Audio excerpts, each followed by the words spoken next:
Hi loves! So this is where I live in Hummingbird Valley. You might not be able to see many hummingbirds from where we are, but you can kind of see it's a valley, and over there is Lake Atitlan, surrounded by volcanoes. This is one of the most beautiful places in the world, and I found myself living here not because I set out knowing where I was going to end up or what I wanted to do, but I found myself leaving behind a life and a system that didn't really feel right for me.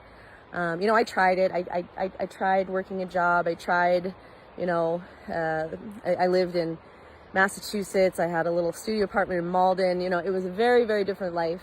I was very unhappy. And I remember just having my head down on the desk at my job, just going like, is this all there is to life? So I found my way out of that unhappy situation through a very long series of choices and sacrifices. And now I live here in Hummingbird Valley. So I wanted to share a few interesting things about living here. So as you can see, it's a valley surrounded by mountains on all sides and a lake on that side, just down the way. And there, I don't know, maybe you can see there's one main road here. And then there are all these houses. There's Bob's house. So interesting thing about living here is I don't have an address and there's no mail. This is very inconvenient a lot of times when I really want something. If I really want something, I need to make a trip to a bigger city to find it. I need to find someone who can bring it down for me. Sometimes I have the chance to order things on Amazon and have friends bring them down for me, just like one friend is about to come down. So there's no mail here. There are private mail services like DHL, but it's complicated. You have to go to another city to pick up the stuff. It's expensive. It's just like surrendering to a place where there's no mail. You can't have it delivered on Amazon unless you're willing to pay a lot of money. Another thing about living here, it's pretty much living in a village. You know everybody. You get travelers and tourists and people who pass through, but the people who live here, we all know each other. It's a very small village, and that's kind of cool to feel that I kind of live in a family. We've got expats, like gringos, like people from other countries who have chosen to live here, to retire here, to create a new life here. There are also local Mayans. We have a whole community and a whole village. There are animals, there are dogs, there are all sorts of interesting beings here.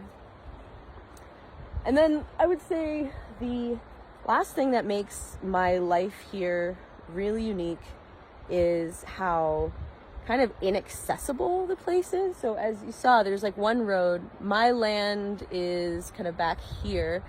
It's only accessed by foot. There's no road access. There's no chance of getting like heavy machinery there.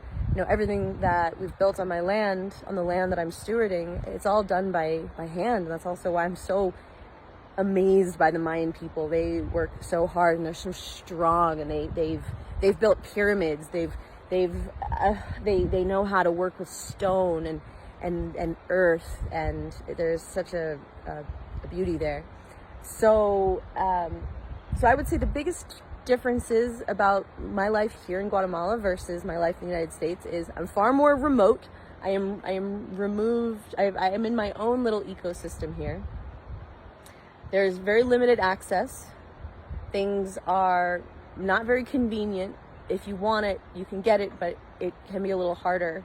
Last thing about living here is it's a lot less expensive than living in other places in the world. I choose to live here because I can have a certain quality of life, that would be a lot harder to attain in other parts of the world. So I didn't plan to end up here, but I did choose my way here by saying, this doesn't feel right. I'm going to find something else. And then the fear of but I don't know, and I'm scared, but I'm going to trust that I cannot. There's a quote that really hit me. It says, there comes a point when the pain of staying the same is worse than the pain of making a change. That is when you will change. Because I endured uncomfortable situations and things I didn't like, and living I endured, and I was medicated, and I put up with a lot of things. And I think that there can be a really beautiful moment that can actually be also a very dark moment where it's like, you know what, I can't do this anymore. I don't want to do this. This doesn't feed my soul. This doesn't feel right. Now, of course, everyone's going to have their own curriculum and their own constraints and their own, situation, and responsibilities and limitations. And it's not to say one size fits all, not at all.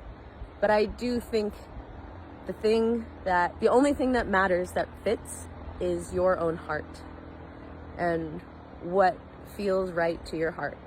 And that's what I think we need to pay attention to. So it's okay if you don't know where you're going when you leave behind what doesn't feel right. The most important thing is you make the choice that enough is enough, and to seek another way. Seek and ye shall find. It might be very unexpected. Guatemala, like for me, I'm not saying you're Guatemala, but for me, I would never have expected I would end up in Guatemala.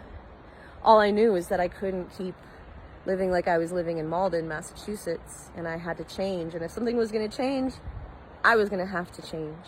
So yeah, I hope that's helpful for you guys out there. I love you so much. And I'm actually on the way up the mountain right now to go visit my friend Ashley, to go see her land and what she's been doing and the water systems and the plants, and what things look like after 5 years of growth.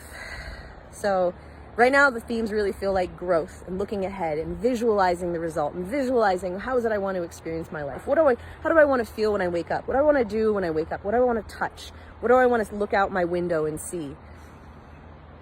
What do I want to not look out my window and see anymore? What do I want to not feel anymore? Okay, so instead of I don't want this, what is the new thing? I want to feel connected to nature. I want to wake up and feel excited about my life. I want to feel really good about the things that I'm doing.